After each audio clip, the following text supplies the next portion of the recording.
Welcome sa channel na to. Hawak ko po ngayon ang listahan ng mga tao nakatira dito sa dam site. Kung saan ito po ay sila mga attendees o mga nag-a-attend ng mga Bible study na ginaganap doon sa lugar na pinangunahan po ng ating mga madre ng missionaries at charity, ang kongregasyon ni Mother Teresa. Ito po ay 41 individuals. Itong listahan na po ay base dito sa record ng mga madre doon, na kung saan nandoon yung mga attendance ng bawat miyembro. Kasama po rin mga asawa na nag-a-attend tuwing linggo. Ito ay nangyari po nang bago magkaroon ng pandemic. Mula nang nagkaroon ng pandemic po, wala na pong naganap na Bible study doon sa lugar. Kami po ay nautusan upang ipamigay ang mga ticket na ito na nag-imbita sa kanilang lahat na pumunta sa ika-15 ng Disyembre sa taong salukuyan upang dumalo sa may gaganaping salo-salo at maayon sa aking pagkakalam ng mga nakarang taon. Ito po ang mga madre na ito, ang kongregasyon ni Mother Teresa ay nagbibigay ng mga regalo, kunting regalo sa mga tao na nakatira doon sa dam site.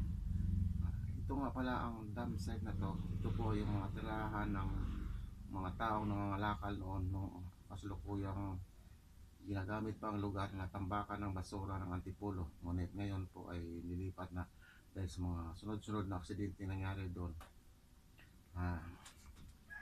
Ito po ang ticket na to ay 41 pieces. Pamamahagi namin to sa 40 individuals kasi yung isa po ay maiwan sa amin para sa aking asawa po. Ngayon po, alis po kami maya-maya at pupuntahan namin ng lugar para pamamahagi na itong ticket na to doon sa mga tao. Ito po ay ginagawa namin bilang ganti na rin sa mga naitulong sa amin ng mga madre na to sa kongregasyon ni Mother Teresa. Dahil sa walang sawa nila pagtulong sa amin sa tuwing magkasakit yung aming dalawang apo na may sakit na cerebral palsy. Kaya nga lang, yung isa ay himauna noong August 14 dahil yun na nga po nakayanan ng kanilang mga karamdaman. Pero hanggang sa kasalukuyan po, kami po ay binibigyan pa dahil ng tulong dahil sa doon sa isa akong apo, sapagat hanggang sa kasalukuyan wala rin trabaho ang aking anak dahil nakatutok na lang sa pag-alaga.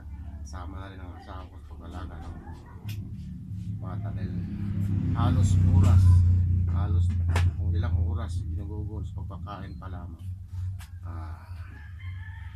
Hanggang dito na lang po at kami pupunta na roon sa lugar upang pamahagi nga itong mga ticket na ito. Salamat.